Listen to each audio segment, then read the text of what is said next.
Hey guys, welcome back. Mac Rollins, Zen Cop here, Zen Cop Podcast. Thank you for being here and thank you for listening. This is going to be a very fun episode today. I have Brady Tucker from Books Behind the Badge. Welcome, Brady. Thank you for being here. Absolutely. Thank you for having me. I know that you've started recently having guests on. You're kind of going solo for a little bit. And Yeah, to see some of the guests you've had and then you invite me on, it's honestly, it's an honor. So thank you.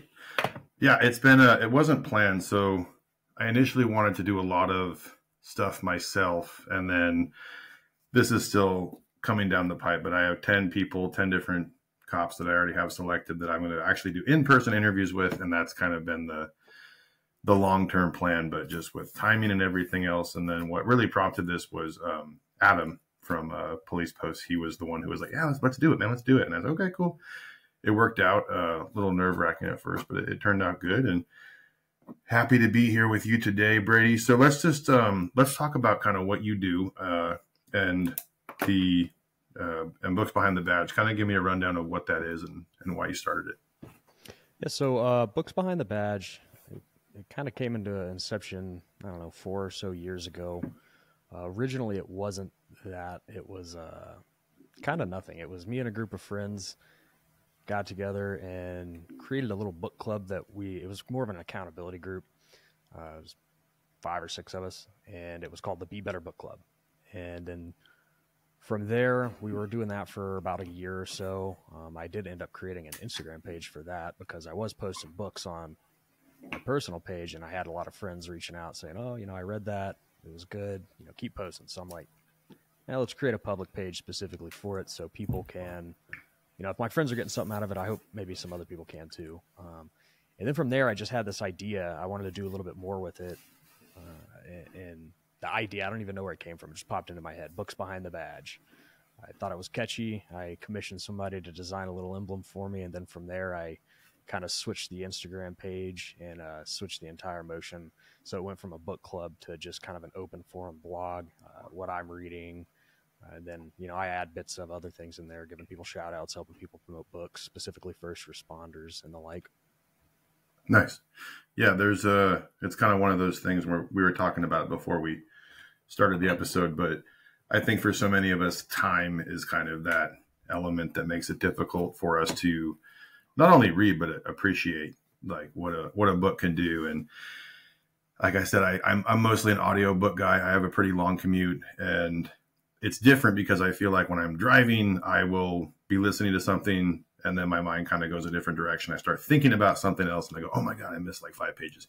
Got to go back and listen to it again. But yeah, I wish I had more time. My wife is a voracious reader. She reads all the time. And that's been a big thing, I think, since COVID that kind of kicked off. She just really just reads so much. And the last book that I read cover to cover was The Alchemist. I'm not sure if you're familiar with that one. Mm-hmm. Short read, easy read. That was kind of like I did it. I actually read a book. And then also the job stuff and what you can kind of pull from some of the work related books. And a lot of them are starting to come out that are pretty powerful in terms of kind of the mental health aspect and long-term survival, the Gail Martin type stuff where it's pretty heavy duty, but good for, I think, some of the newer generation to actually try to absorb. And I feel like the idea of having that book, and, I think he did a revamp a couple of years ago. I can't remember the exact title. I think it was just a redux of the first, but sitting down and reading it, but also understanding it can be a pretty powerful tool, I think, for most kids these days. And for you, I mean, what's a good, I guess, starter book for someone who's looking for, something to, I guess maybe in the mental health realm, take something away. If you have any recommendations or things that some of the younger guys can look at, that'd be great to hear it. Yeah, usually every year or so I'll put out like a list of some things that I think every cop should read. And that's can be anything from mental health to, case law type stuff or anything. Yeah. But honestly, if you're like a new cop, you're just getting into it, it's one that I always recommend is that Emotional Survival for Law Enforcement. It's I think it just hits it hits points that you don't think about before you start the job, and it's kind of food for thought, in my opinion. It's not like it's some heavy dissertation of a book. It's a pretty short book, and it's a good intro book because it's short, and you can get into it pretty easily. And honestly, if you're interested in law enforcement, I'd read that first. If you're in the academy, read it. That's a good point. Yeah, go ahead. No, and with that, I mean, a few years ago, I started to get into Stoicism too, and in that book, if you read any sort of self-help book, which I'll call that book a quasi self-help book, you're going to find a lot of tidbits of Stoicism in those books. So if you read like anything by Marcus Aurelius, the Meditations works, you'll be able to look at those two books, merge them together, and be able to kind of come up with your own opinions on those topics. Nice. For those who aren't familiar, talk about a Stoic and what exactly that means to you and why it's important. Yeah, so Stoicism to me, and there's actually, I'll give him a shout out, Bill Morrow, the Stoic Cop on Instagram. He has his own book too called The Stoic Cop. He merges the law enforcement realm with Stoicism, but for me, it's kind of just being in control of your emotions. I know some people think that Stoicism is you're kind of dead inside or you're just void of emotion. I just don't think that's true at all. I think it's having those emotions, but then being able to understand how to facilitate them, how to articulate them, and how not to let anger control your life, which is an issue that a lot of cops have, honestly. I think over the years, 5, 10, 15, 20 years, cops just kind of get a little sense of nihilism, anger issues, and like, we were discussing before we started rolling is, maybe we should have started therapy years ago. And I think some of that stuff we could start working on now before we even take that leap into therapy. Yeah, definitely a kind of a not a warning, but a pre-education type thing where you're sort of entering a field that is, by design, it's based on negativity. Everything that we do is going to be, I've heard that saying so many times. No one calls the cops to come over and tell them they're having a great day and everything's fine. If that is the call, they're probably naked, covered in peanut butter or something when you get there, and it's not going to be what you think it is. So yeah, I think, sort of laying the groundwork for your career mentally will promote longevity in the long term for especially the newer generation that I think is kind of lacking a very large social element in terms of communication. And that's probably one of the most consistent things that I've seen lately. And I was even talking to a friend yesterday. He works for Sac County, and just this newer clique of kids that just, they don't know how to talk to people. And he's in the jail right now as a supervisor, and was talking about how there's no communication at all. And you don't have to be friends with the inmates, but your ability to talk, your ability to have a relationship with them will dictate how your shift goes. And, even if it's disciplinary action, anything that comes out of your mouth is going to, sort of create that human relationship with anyone. And more specifically, for an element like a jail system where you're dealing with most of the guys in there are pretty cooperative, but you have that, quasi large large population that is going to be angry or difficult. But just kind of having that gift of gab is what makes so many major differences for how your shift will go or how the next shift will go. And it was just interesting to kind of hear his experiences with some of these kids who just don't talk to these guys at all. And I think a lot of that can come from, educating ourselves, but also things like doing your own research and understanding, how the human emotion works and how, we are supposed to respond. And you'll get a lot of that from reading. But for purposes of where you are and what you do, you work, and I'm sorry, the state was where? I'm in Nebraska. Yeah. Nebraska. Okay, cool. And so, I mean, I always like to ask questions about cops who work kind of far from me.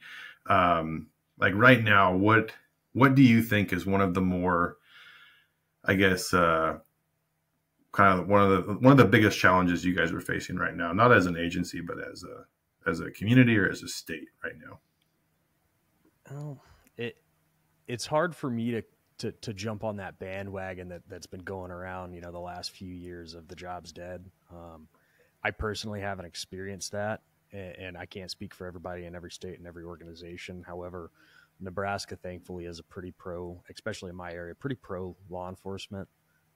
So it's hard for me to delve into that and understand where people are coming from. I obviously have empathy for it.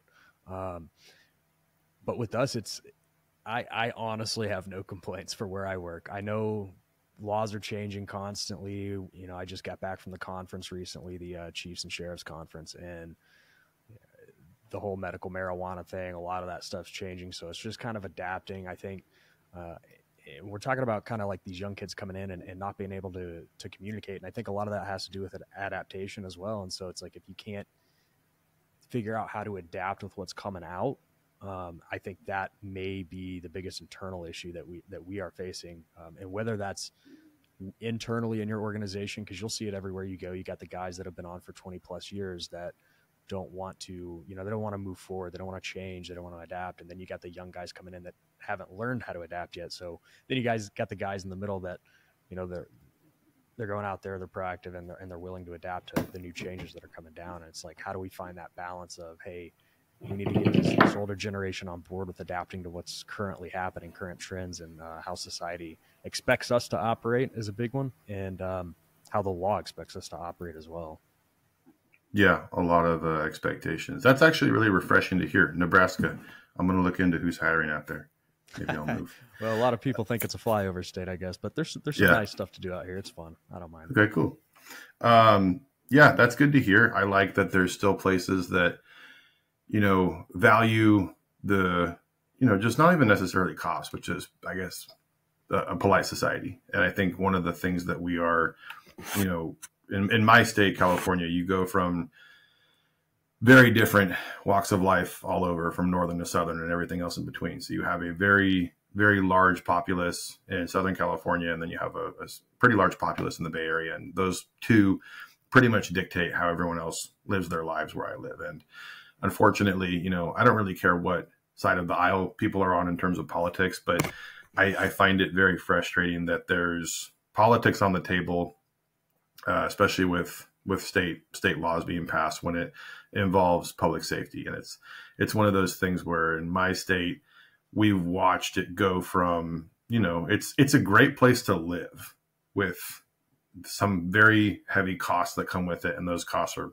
financially and also just sort of, mentally dealing with all of the sort of crazy laws that we have in place, and some of the measures and propositions and stuff that's been put into place over the last decade specifically has really altered our state's ability to be safe. And if you spend any time in LA, San Francisco, or some of the larger cities, you'll see really nice spots that are kept, really neat with good intention to keep the money coming. But you go 2 blocks over and it's you think you were in a third world country. It just shocks you to see. And I think that if most people, would have the best interest of society in mind, not political affiliation, not, Republican or Democrat, just what would make the, city, state a safer place, we would see a lot more progress. We would see a lot more, retention. We would see people not trying to leave.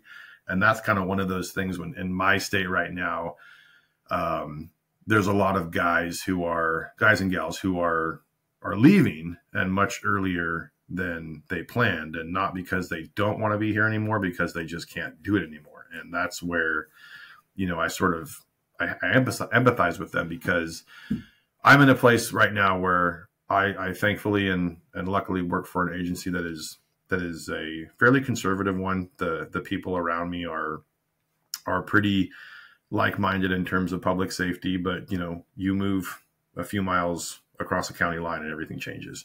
So the dynamic is so different, and bad guys don't know jurisdictions. They don't know when they cross over. Some do, who are smart and pay attention, but the majority of them don't know where they are exactly when they're committing a crime. So they don't really have a concept of, I can't go in this county because there's, X, Y, Z people over there. But I think for some of the states like Nebraska, where you guys still have some type of, I don't know what the right word is, but just societal control, where people still want to live in a safe place, where the crime or criminal element is relatively in control. I always try to remind people that, crime's been around since the beginning of time, and it's not going to go anywhere.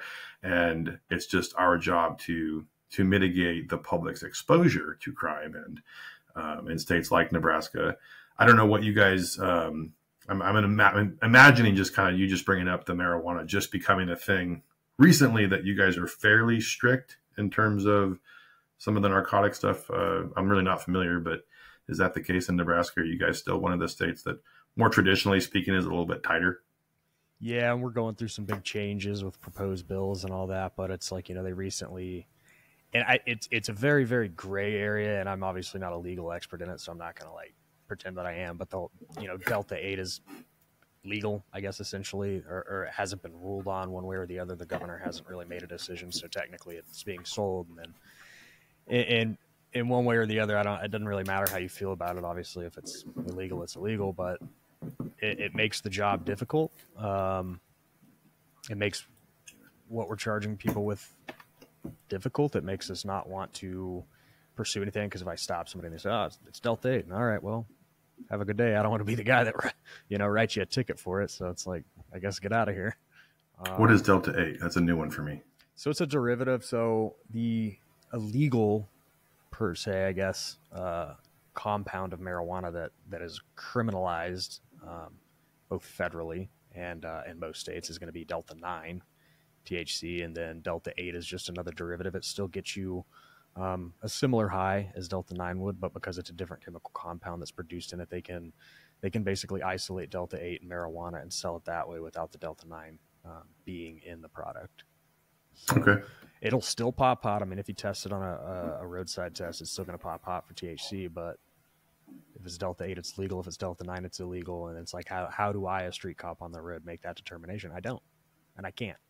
And they're not going to send it to a lab to test it because it's weed. Who cares? It's a ticket. Mm-hmm. So interesting. Do you guys have a lot of interdiction or anything like that going on with moving a lot of dope, whether it's green, white, whatever? Do you guys have any problems with that? Not in my area. I know in some areas we do have interstates that cut through, and I got some buddies in different jurisdictions that are getting pretty good hits. In my area, it's not major. It's mostly just street level dealers, and then users. Users is the biggest concern in our area. It's not sure, but I mean we're talking politics, and I've had this conversation before. It's like, yeah, we don't want to talk politics. We don't really. A lot of cops don't really care. They just want to go do the job, but it does become inherently political because the people that are passing, how we operate is being passed by politicians. So. You can vote one way, vote the other way, but at the end of the day, we kind of still have to go out there and work within the parameters. And we're discussing it. It can be difficult, especially from like a training standpoint. And I'll give an instance recently within the last couple of years, and whether you like it or don't like it, again, it doesn't really matter, but cardiovascular neck restraints have been, it's illegal now. We can't do it in Nebraska. However, so they dictate what we can and can't do as far as the defensive tactics is concerned, but then they don't actually, it's not a mandatory required training in Nebraska to do any certification for defensive tactics. And me as a defensive tactics instructor, I'm like, it's a little weird to tell us what we can and can't do, and then not make it a mandatory requirement to train it. It's odd. That's very odd. Yeah. So that's cool. Yeah, I didn't. dealing with that. Yeah. Yeah. So DTAC, that's a man. First and foremost, we don't do it enough. I feel like that's a thing that gets overlooked, and you'll hear me say a lot that we have this area between range, which my agency, we qualify 4 times a year. So we shoot a lot. And in those trainings, they're about 4-hour increments. So it's a lot of shooting. And then we have DTAC, and there's this sort of, argument that we bring up a lot, where the likelihood of us getting into a shooting is almost next to none on a daily basis. The odds of putting your hands on someone, whether it's simple restraint or a full-on fight, is highly probable. It's probably going to happen a couple times a shift where you're going to have some type of touch contact, regardless of how it ends or continues. And I feel like most cops, when it comes to DTAC, that's the one area where a lot of cops don't do it on their free time, or they don't associate, whether it's jujitsu or any type of martial art, or even just, wrestling, whatever it is. There's not a lot of that. It's becoming more common, which is great. And our one instructor in particular is really pushing for jujitsu to be a regular training point for us, not just, annually or quarterly, but just as much as possible. And we have a wellness program in place, which is pretty neat, where we can work out for 45 minutes during your shift. You get your allotted wellness, which is fantastic. If there are people from my department listening, they're going to be screaming their heads off, because it is based on staffing and all that stuff. So you do, in theory, get wellness, but sometimes you don't.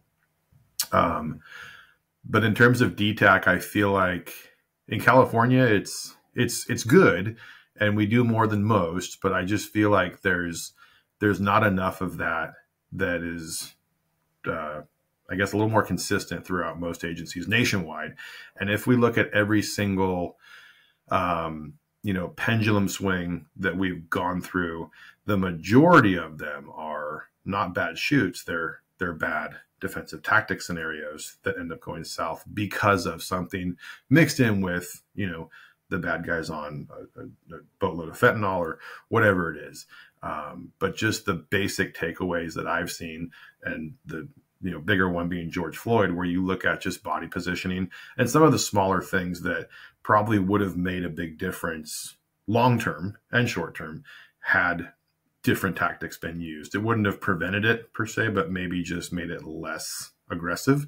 And there's a lot of people who will come crawling out of the woodwork, and suddenly they're experts in defensive tactics, and they know everything that they're talking about, and they go on CNN and Fox News and tell the entire world what to think. And then we're just sort of here, you in particular, as an instructor. Now your job is to fix it, but with less. So we're taking away one of the most reliable, restraints in the history of martial arts, and now we're supposed to do more with less. Well, I agree. And like I said, it's like one way or the other, how you feel about it, I guess, is kind of irrelevant, because it is what it is. But I have my strong opinions about it. My strong opinions as somebody who trains pretty regularly and has for the last few years, 4 years or so. It works. It's safe. I choke my buddies out, and I get choked out weekly, and I'm not dead. So, and if you look at the history of vascular neck restraint deaths in custody, it's zero. Yeah. There have been in custody deaths where, vascular neck restraints were used. However, the primary cause of death was not a vascular neck restraint. So if we're going to look at it from a numbers perspective, it works, and it's a good tool to have. It will neutralize and stop a threat almost immediately. However, it whips us back right around to the political landscape, where if the people that are above us, the people that we're working for, and that includes the citizens, voting for these politicians, and these politicians getting rid of it, if that's what they want, that's what they want. And now I have to figure a way to work around that. And as an instructor, it is tough, because like you said, we don't get enough time. What do I get? 1 or 2 days a year for defensive tactics? I can't teach you all you need to know in 8 to 16 hours a year. So I think my job at that point is to teach you how to find a way to continue learning. It's to push you to want to learn more. I always open it up with, hey, if anybody here wants to train off duty, if we get chance on night shift and you guys aren't busy and you want to stop by, we can train, get an hour in or so, let me know. And it's difficult to get through to some people, because it's tough for a lot of people. We're expected to do a lot. Defensive tactics is just a small portion of, many things that we're expected to know and learn and keep up with every year. So I do, again, empathize with some of these people, but at the end of the day, it's your safety, and not only your safety, but it's your job, it's your career, it's your partner safety, it's the citizen safety. And frankly, it's a liability, a civil liability and a criminal liability too, if you don't know what you're doing. Absolutely. And then even the buy-in let's be real. Whenever the DTAC email comes out, everyone kind of goes, "Oh man, DTAC, I gotta sign up for this. I have to make time for that." So when they show up, are they truly invested in the training, or they just want to get it done? There's a lot of guys who are not necessarily comfortable because they don't really have any, it doesn't have to be martial arts, just the act of like being physical, I think is something that's missing now where when, I don't know, I didn't even ask how old are you? I'm 30. Okay. So I'm 38. So you're still in that generation though, where you were still doing stuff outside, being active and just had a different lifestyle. There's guys who are in their, early 20s who, just that physical element was destroyed, in my opinion, by a lot of things, but technology being kind of the big elephant in the room where it just sort of took away from that physical part of being a kid and growing up and, not necessarily getting in fights, but just having the physical element be present as a child. And even now, there's a lot of kids who, I say kids, but the younger generation who, I mean, I try to tell people that the best tool you have is your mouth and your words, and you can talk yourself into or out of any fight. And there's a lot of newer guys who are struggling with that basic, just human element interaction of the gift of gab. And I think, unfortunately, it's going to take a very scary scenario to force them to go, whoa, I don't know what I'm doing. I was just completely overpowered by this person who is much smaller than me, because I think cops, they think big guy, big power, and it's not necessarily the case. You get someone on, any number of drugs or even experience levels that, you'll be in a fight for your life before you know it. And I think those reality checks are helpful. And there's a lot of cops who have them, myself included, where you just sort of get rocked one day and you go, wow, I didn't know I couldn't do that. And it takes those experiences to create the training environment. And, as an instructor on the range, we do a lot.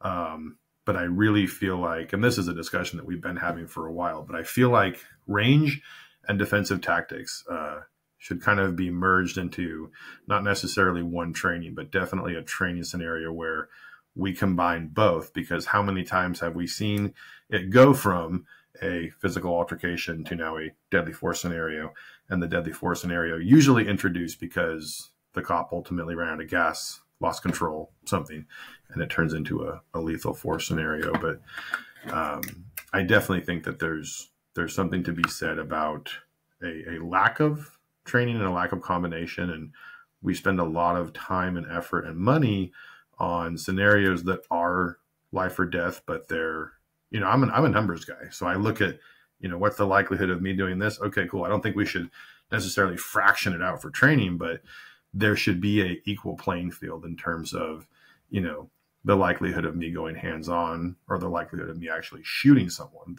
The hands-on scenario, again, just sort of dominates in that regard. So, well, I like that you're a numbers guy, because I think a lot more people, including cops, should be. But I mean, we've brought up that gift of gab a couple times, and the younger generation having a little bit of difficulty, and and I've seen it. And you were talking specifically about the jail recently.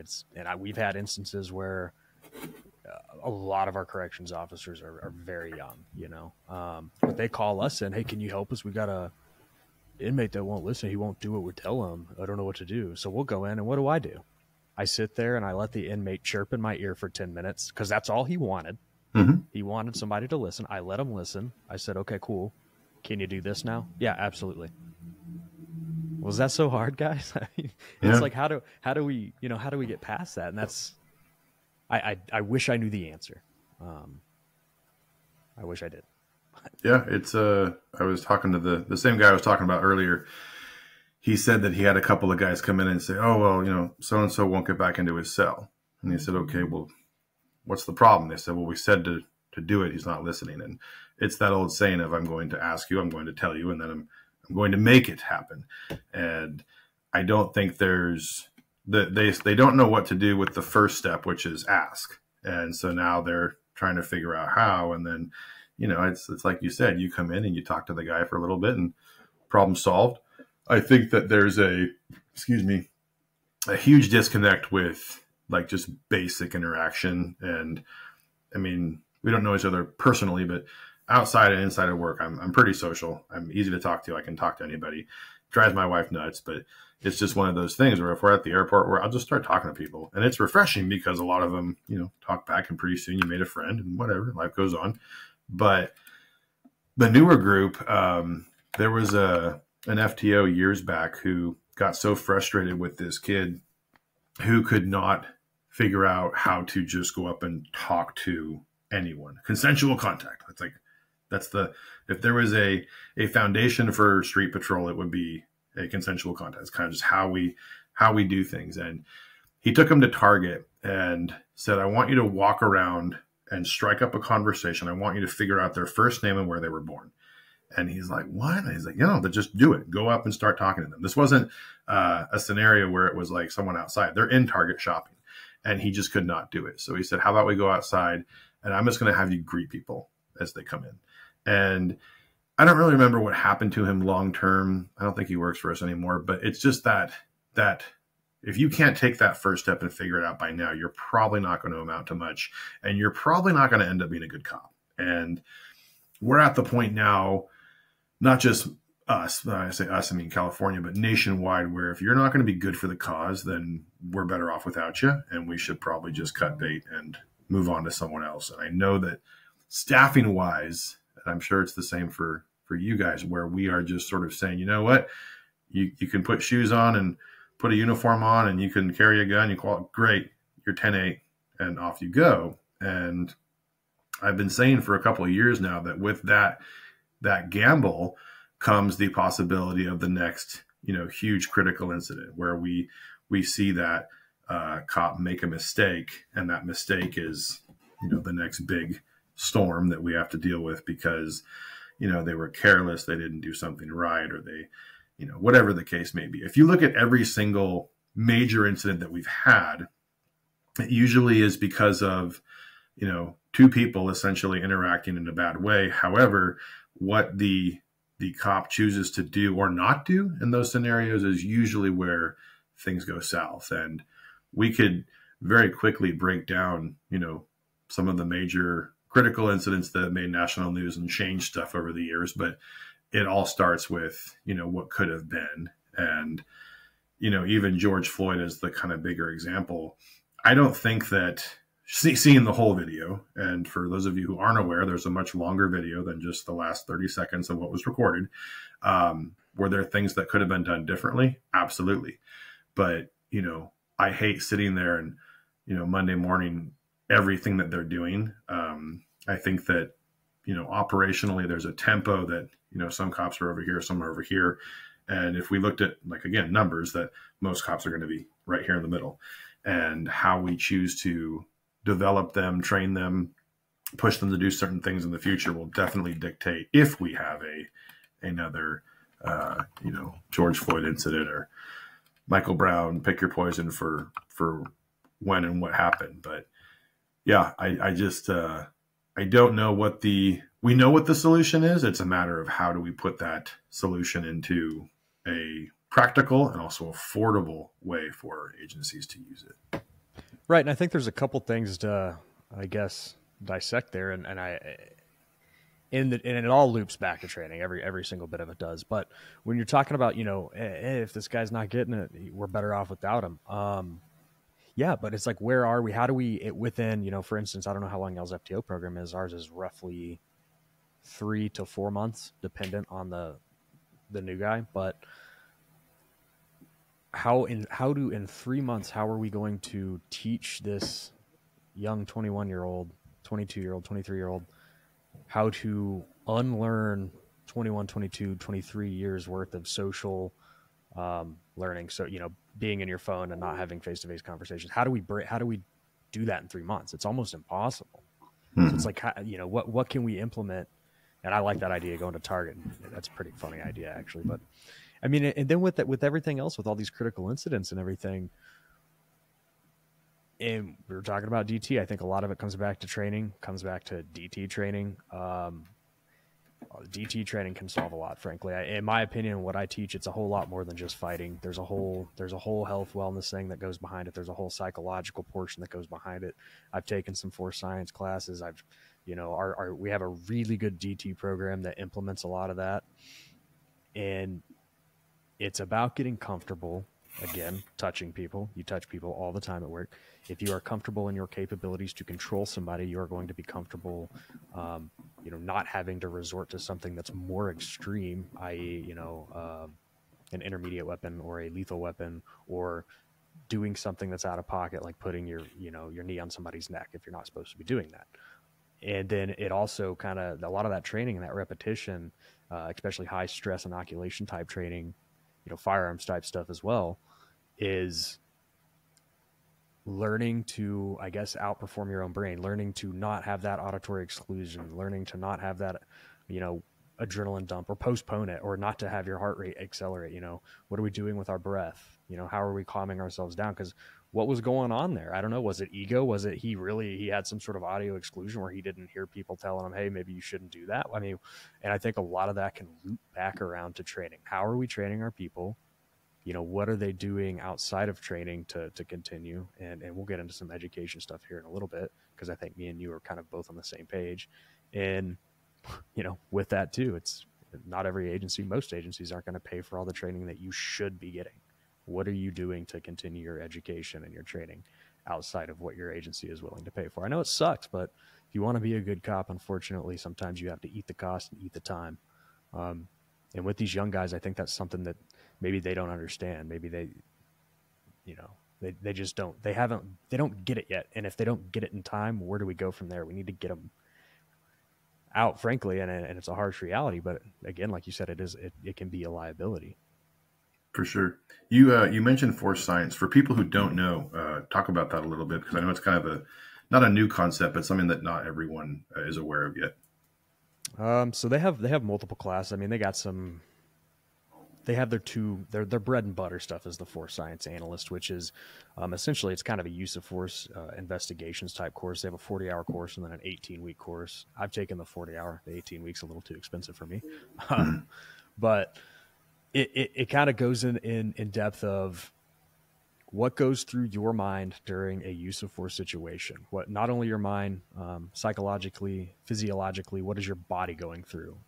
Also, it factors in what is the person you are dealing with, what changes are they going through, and there's a lot to dissect there. It's not just that; it'll go into why are people getting shot in the back, or why are people getting shot in this specific type of circumstance? How timing plays an effect in that, how cameras play an effect in that, shading, lighting, angles, frame rates of cameras, what, and a lot of people online will, you'll get I love reading the comments. Sometimes I like participating. I know I shouldn't, but they'll be like, oh, this guy did this. And I'm like, well, you saw a grainy body camera footage of a body cam that's 10 years old. I don't know if you really know the full story, but it'll break some of that stuff down, helps you understand what's really going on, how things can be misconstrued for what the reality is.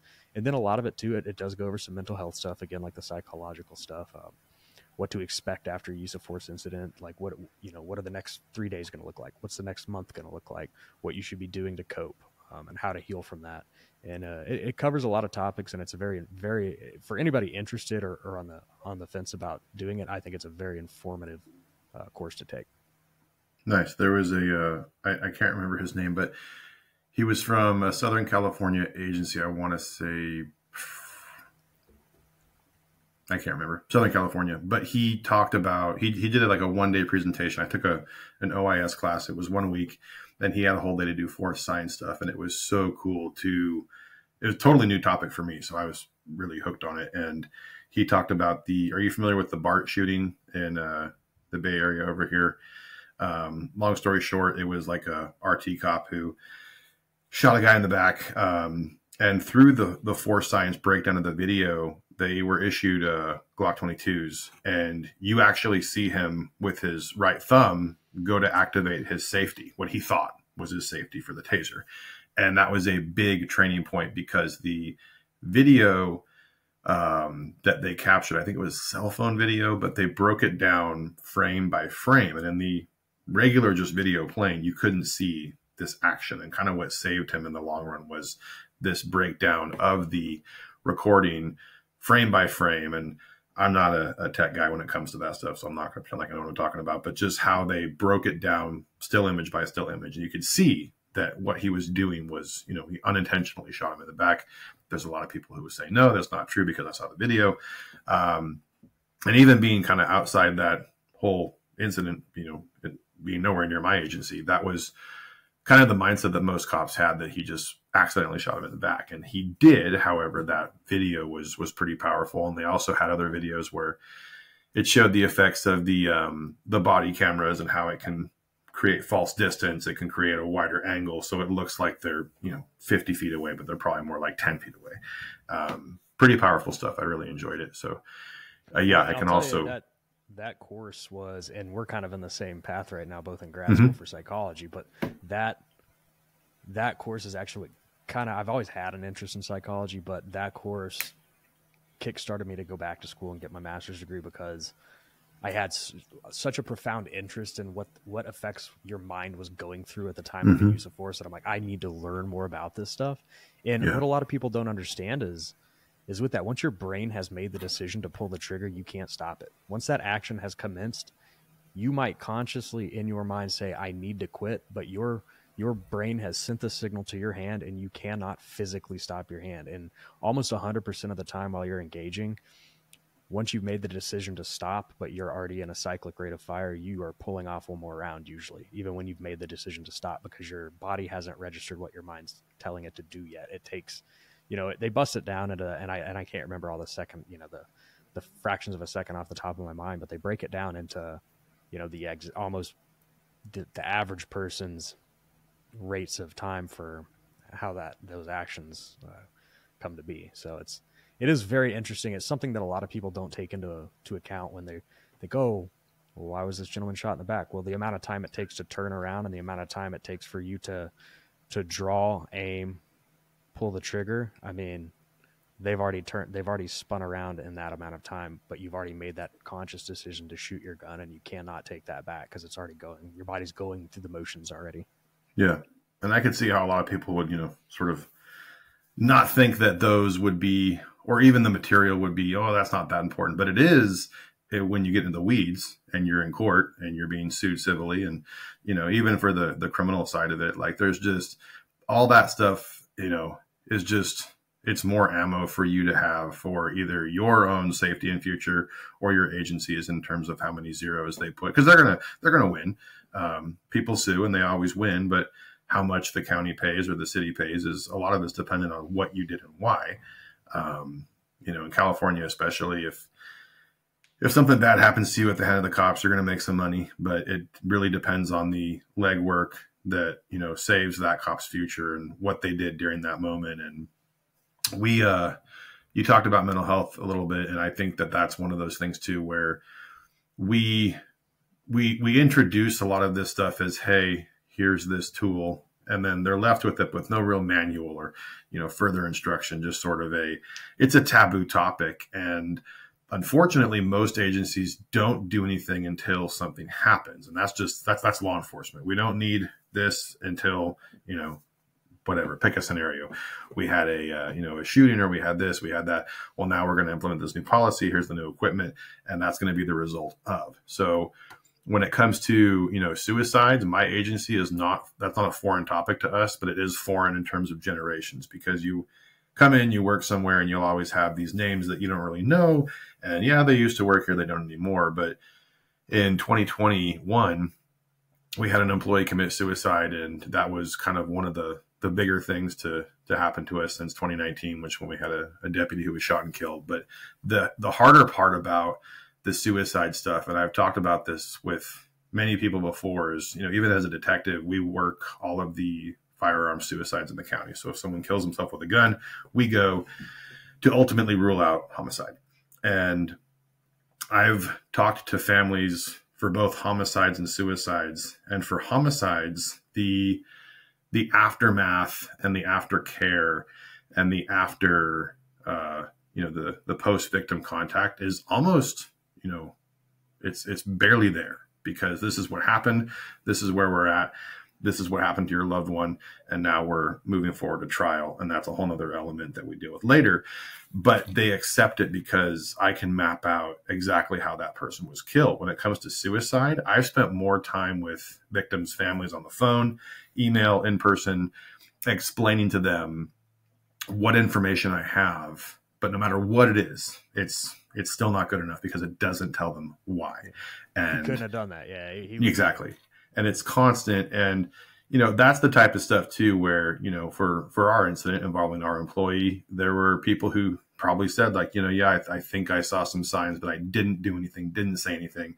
But it wasn't enough, because in this job, we're so cynical as it is. It's really hard to differentiate between dark humor and, a real statement from someone. I think we're just so used to living in this really dark world that when it comes to, asking for something or saying something, I think most cops would probably take it seriously, but for a second they may just go, I don't know if he was joking or not. I really don't know. And, for people who are listening, if you do think that there is a possibility of, do something about it. I would much rather have someone get mad at me for making an assumption versus me picking up their brains at the end of the day. That's just not something that anyone should do. But on that note, our agency started taking mental health and mental wellness a lot more seriously. And it became a speaking point, even though that speaking point is very difficult for some people. And there's just some people who can't talk about it, and that's fine. They don't want to be a part of it, but at least it's there.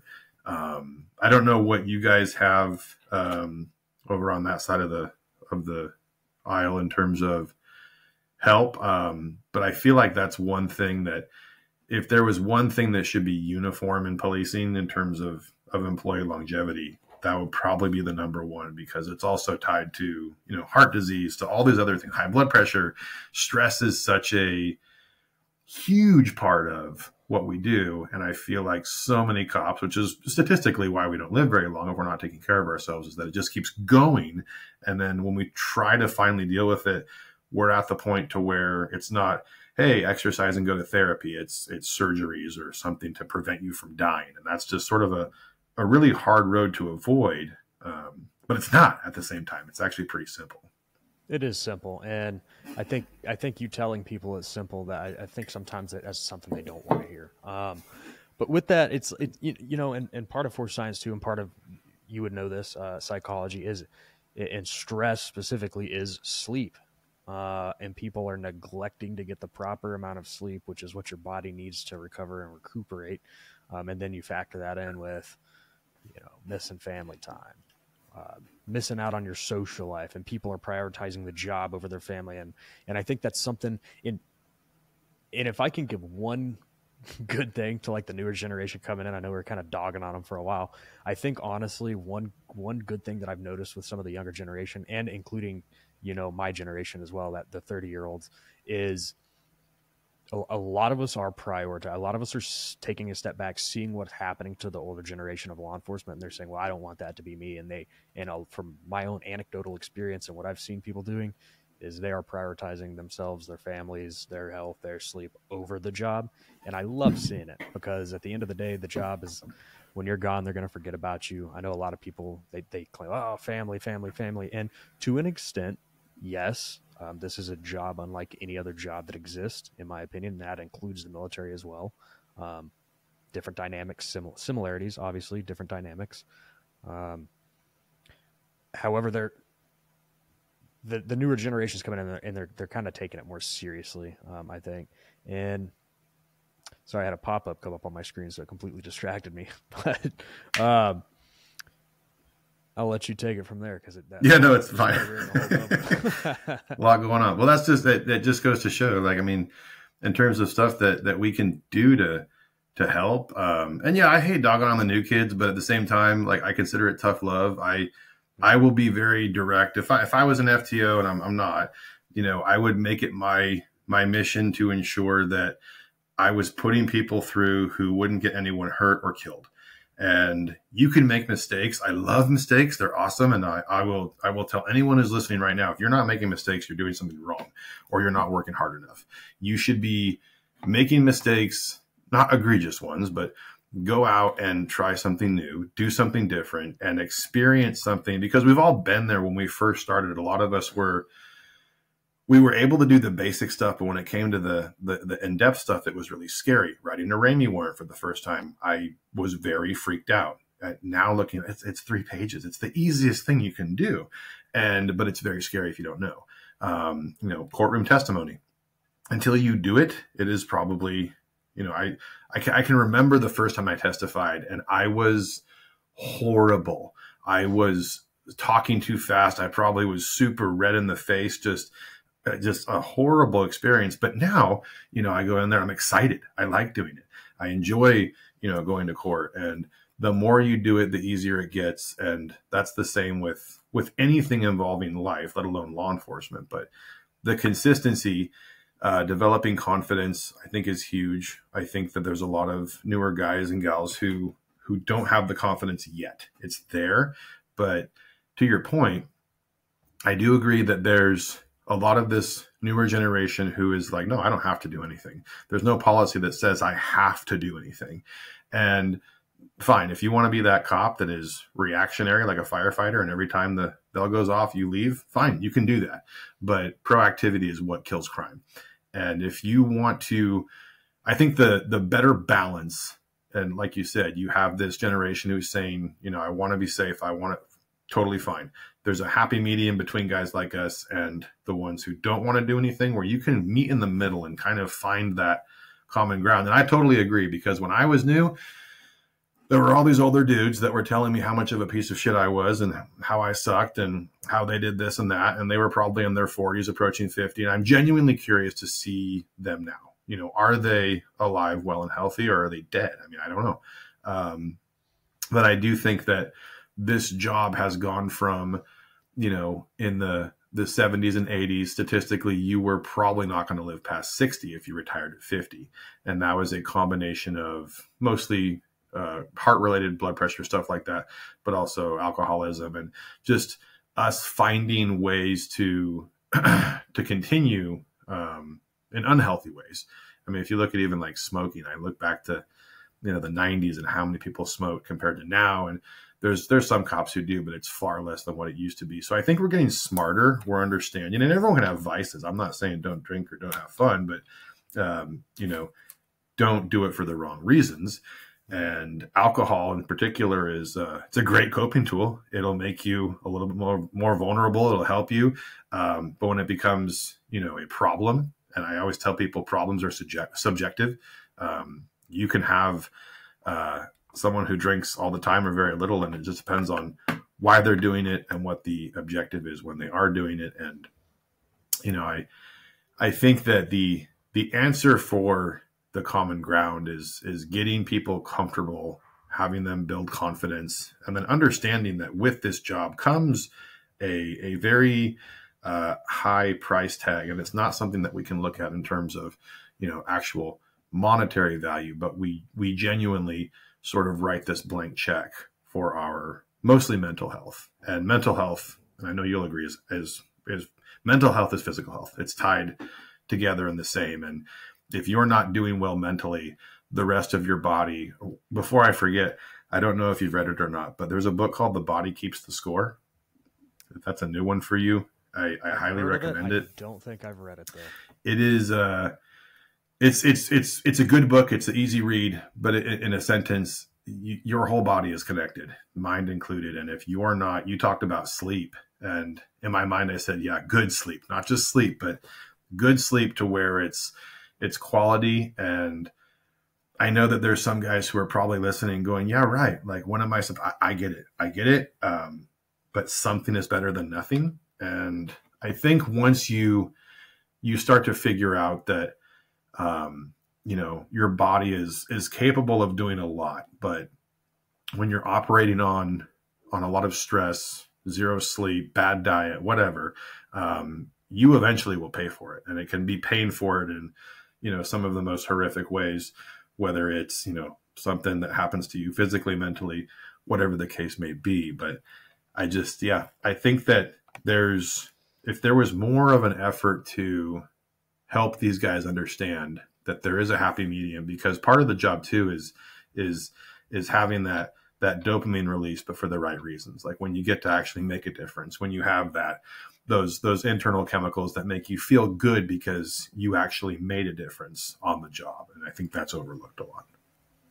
Yeah, and with that, I'll loop that all back into the entire goal that I have with Books Behind the Badge, and that goal has slowly shifted over the years and changed with obviously we all change every year. A little part of us changes. So I try and keep it fresh and change that as well. But you're talking about consistency, and then you're talking about these guys thinking, oh, I don't have to do that, or I don't have to do this.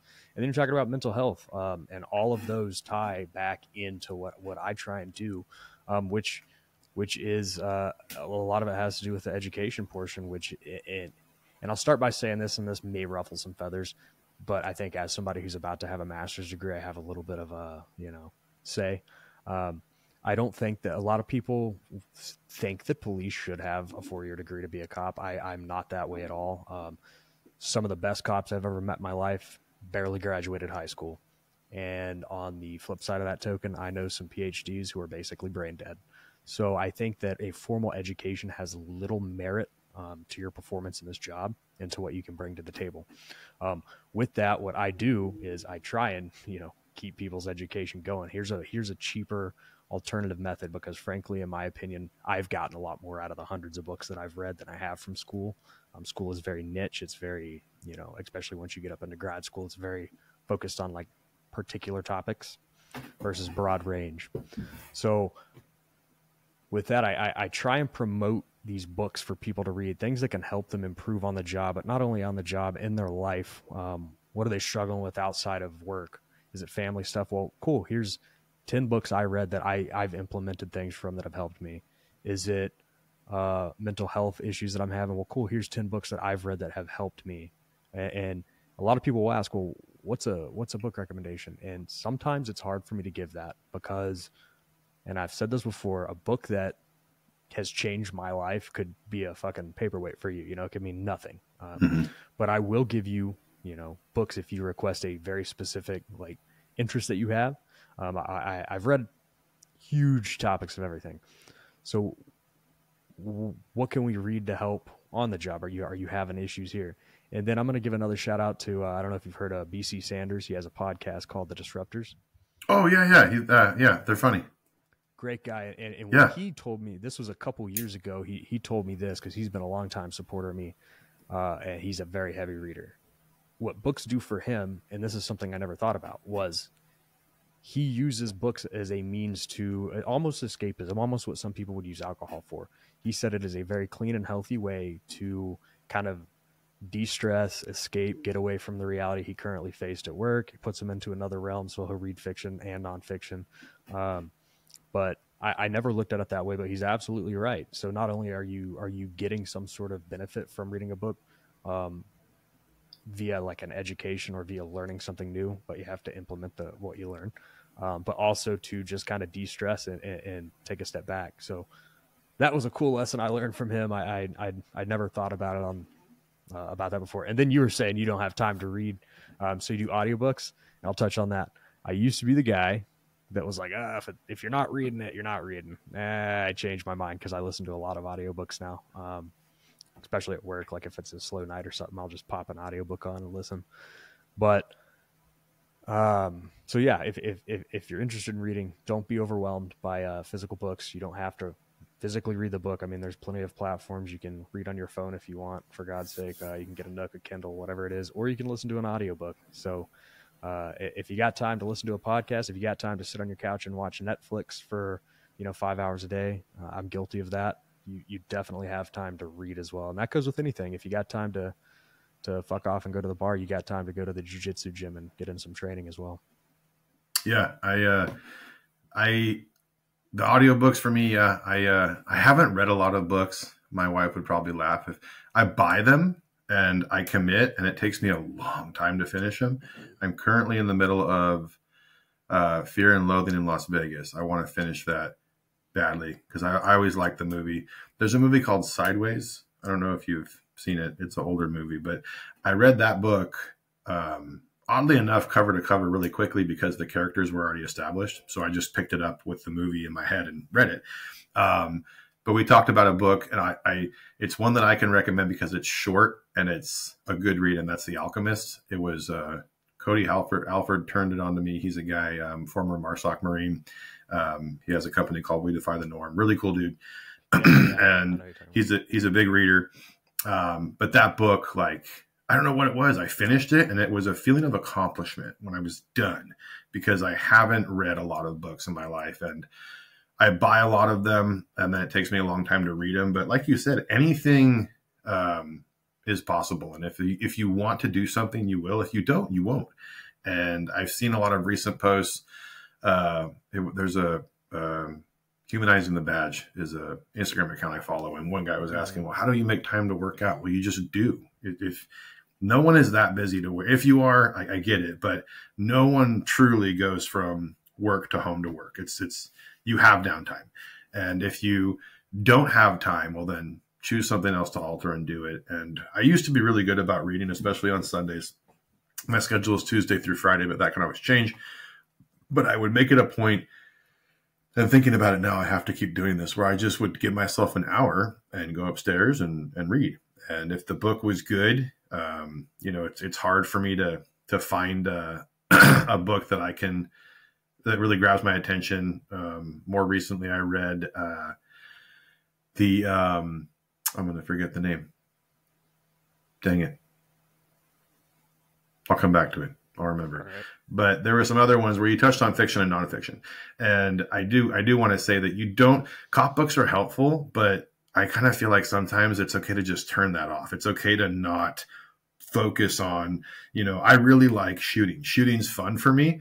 I'm a range master. I love it. But when it comes to shooting that I do on my off time, it's so different from what I would do at work for a qualification. There's different things you can do that are therapeutic, that don't have to revolve around this lifestyle. And reading, I know there's a lot of good stuff we could read about cop stuff, but there's so much out there that will, just sort of help your brain grow without it being even remotely related to the field. And, I don't know about you, but my wife loves like true crime stuff, and they're fun to watch, but I just kind of go, no, like this is so dumb. I don't want to watch this because it's the same crap. And that, by the way, he did it, and I'm usually right. And it's just not something that you have to subject yourself to if you don't want to.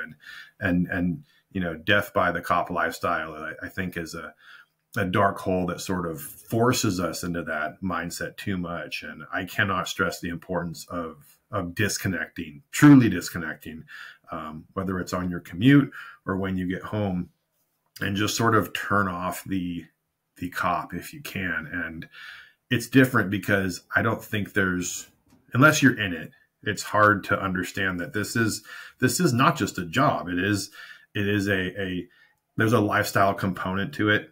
And I always tell people that if you're in this job to be a cop because it's part of an identity, then you've already failed, and you're going to continue to fail. And this is, it's a means to make money. It's a means to also self-satisfy and to help the world. And I think that deep down that almost all of us got into this job because we want to help people. We want to, have that sort of checkbox, and that's a good thing to have. But when it becomes not only a job, but something that just defines you as a person, that can be a very dangerous and sometimes destructive road to go down. And I feel like if most people sort of ventured out into unfamiliar territory, I always tell people, try something new, do something different, pick a sport or a hobby that has absolutely no ties to the cop world. Because even shooting, deep down, it's related. Jiu-jitsu, yeah, different. You could also do yoga. You could do whatever. But to your point, yeah, there's so much that we can do that will help us long term, and then you'll still be learning. Even the thing about, I can't remember exactly what you said, but you were talking about books. Oh, the book I was thinking of is called On Killing. Okay, yeah. It's not the most. It's not a page turner, but I definitely, when you talk about learning from a book, I retained so much from that. I can't even put it into words. I took away more from this excerpt, and I'm going to mess up the name, but it was called Hog Slaughter. It was a monologue inside the book. And I read that probably 10 times over just because it was so powerful to me. And again, I could show it to you and you'd be like, well, what is this? So to each their own. But I like this concept that you have where you're kind of like a book pharmacist or a book doctor, where you're just kind of like, hey, tell me what you need, and I'll prescribe these two things, give them a shot, and That's where I saw that, and where I saw the need, especially in the social media realm, and I'm really only on Instagram, but and I've talked about this before. Was like you can get on Instagram and look at like cop stuff, and you'll find a dozen cop fitness pages and stuff, but there's not oh a yeah, single cop. There's not a single cop book page. no, There's a couple. There's a couple now, but I like to think that I spearheaded that, and I have kind of paved the way a little bit for that, and I kind of try to capitalize on that little niche area. But yeah, book pharmacist, that's pretty good. But like you're saying, man, it doesn't have to be cop stuff. no, I read a very wide variety of a wide range of different books. Because I think at the end of the day, everything can kind of relate. You can find something in any book, and with a caveat of, hey, if you don't like the book, there's no shame in reading a quarter of the book and putting it down and saying you don't like it. But for instance, I just read a book on Jimmy Buffett's life. You know, he recently I saw your post, yeah, and I was interested in how he came to fame and everything. And so it's like you can just pick something fun for the hell of it. It doesn't have to be, I'm a DT instructor, so I'm going to read a bunch of DT books, which I do. Or I'm a firearms instructor, I'm going to read a bunch of firearms books. Man, take a break, disconnect, like you said, fine. And that goes back to the mental health stuff. If you're a cop 24/7, you're eating, breathing, living, shitting police work. I mean, Ed, 10 years in, you might not want to be a cop anymore. You might burn out. So pick something fun, do something fun, and do it. I mean, that's the biggest thing, is just doing it, you know? Yeah. Education, though, we kind of took a tangent, but I agree. I know cops who have had that I've seen this argument before, mostly online. And it was a couple months ago where they were talking about, does it matter? And no, I don't think that it matters. I think that for me, my ability to be a good cop came from a variety of very horrible life experiences from a very young age. My dad died when I was 21. That probably changed my life. That's probably the biggest pendulum swing for me. And because of that incident, I had to adapt, learn, and I had a totally different perspective on life. That helped me grow. It helped me grow at a young age to where mentally I was maturing by force faster than most kids my age. Couple that with, me as just my personality type too helped. But I think that, I got my bachelor's when I was 37. That's when I could afford it. And it's when I actually had the time. And I said, you know what, if I want to, see the pay increase, which is helpful, it's something I have to do. And I did it with the help of a family member of mine. We got it done. I'm very grateful for him and his assistance.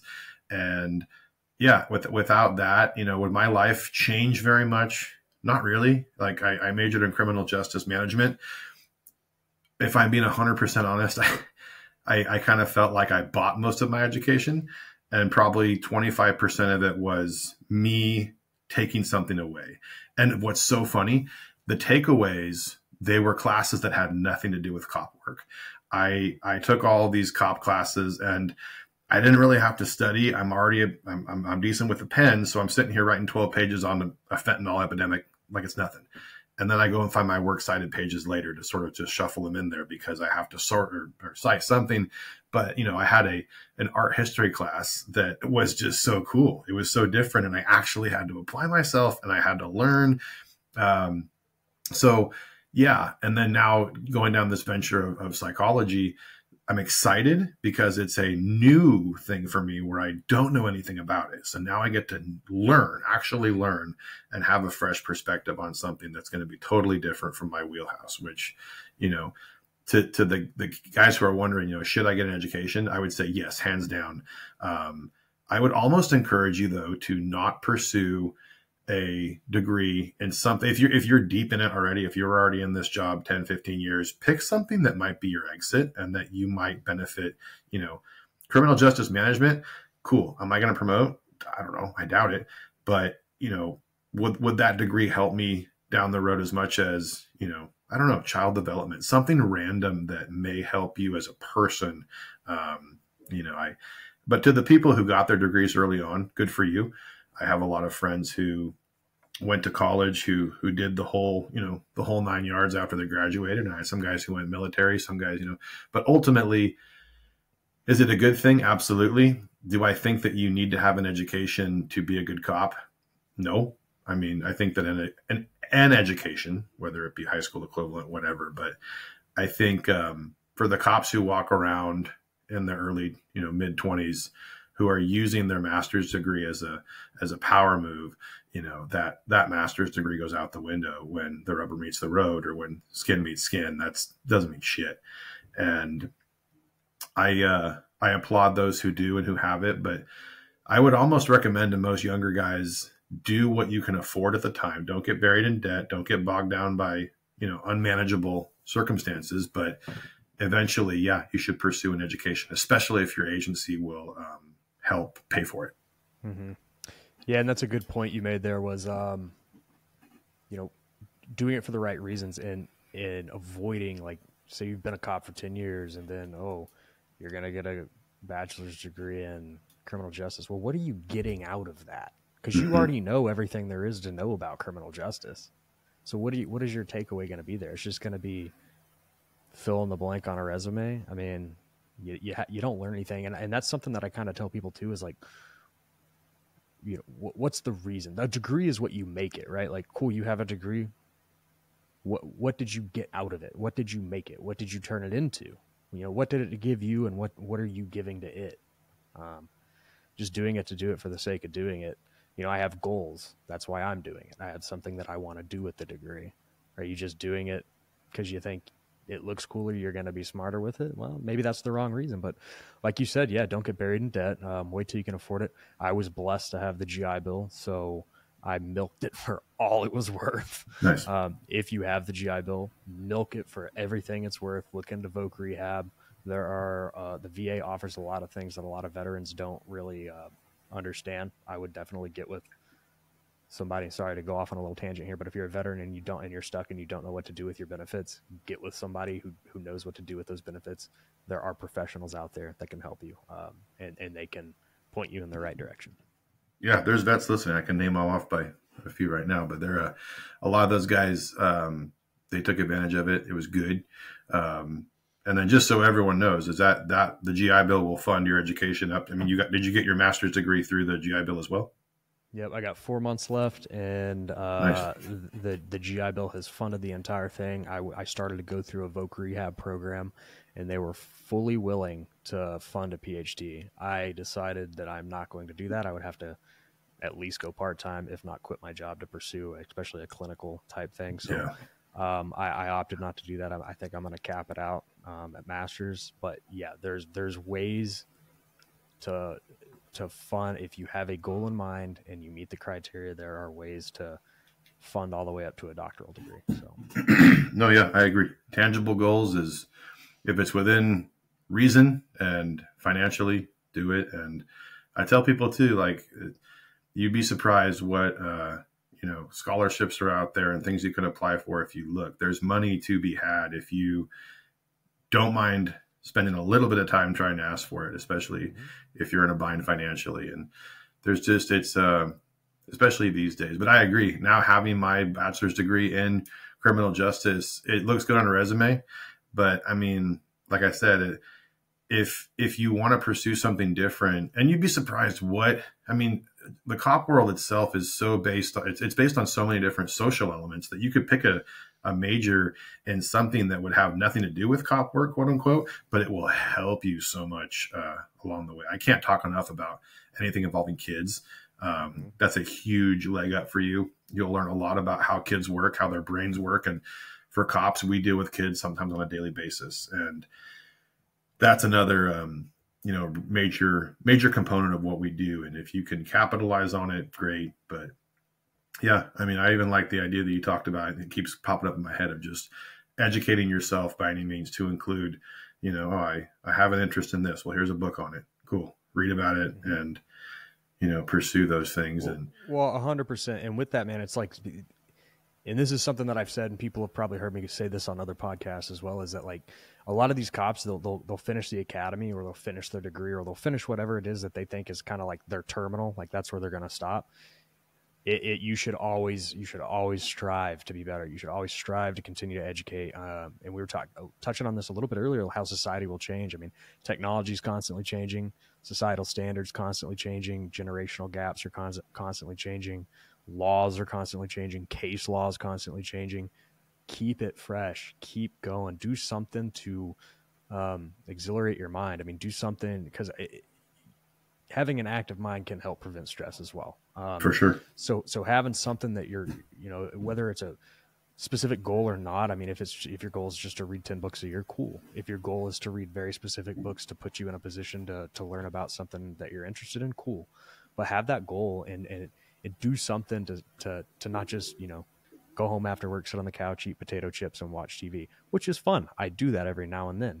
It's fun. Do that. But have a goal and continue that education a little bit. And books are an extremely cheap and sometimes free way to do that. And podcasts as well. I mean, there's a lot of great podcasts, and podcasts are 100% free. Yeah. Awesome. I had a coworker the other day tell me, he's like, I went to the library and I kind of stopped. I was like, you still go to the library? He's like, yeah, there's a really cool book or a cool section on something. And I just thought to myself, like, that's so neat. I haven't been to the library. My kids go, but yeah, free for sure. I mean, there's. Speaking of library, sorry, it just reminded me. Free books. If you guys are interested, there's an app called Libby. Get a library card from your local library, sign up for an account with Libby, free audiobooks. How do you spell that? Libby. Libby. Mm-hmm. That's pretty cool. Cool. Well, Brady, I think this is a good place to leave it. Thank you, man. This has been fun.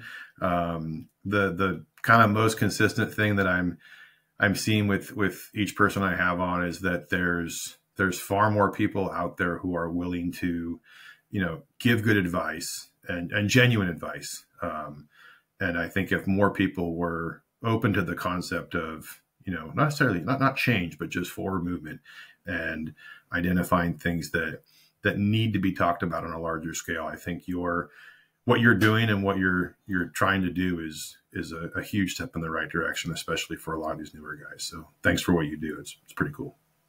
No, I appreciate it. And I appreciate you, again, having me on. It's cool to be on your podcast. I'm a big fan of your page and what you're doing and what you're promoting. And it was an honor to be on the list of some of the names you've already had up. And for anybody interested, my Instagram is Books Behind the Badge. Feel free to shoot me a DM anytime. If you got any questions about any books or want any book recommendations for a specific topic, let me know. I read a ton. So hopefully I can point you in the right direction or point you to somebody that has some recommendations for you. Nice. Give him the old prescription. I like that. All right, man. Well, thanks again, guys. This is the end of the episode. Thanks for tuning in. We'll see you here back next Sunday. Have a safe week and be safe. Have fun and read a book or try to think about a book that you want to read. And right, I guess that's the first step is deciding. Pick one, get it done. Like we said, tangible goals are something we should always strive for. So we'll see you guys next week. Thanks again.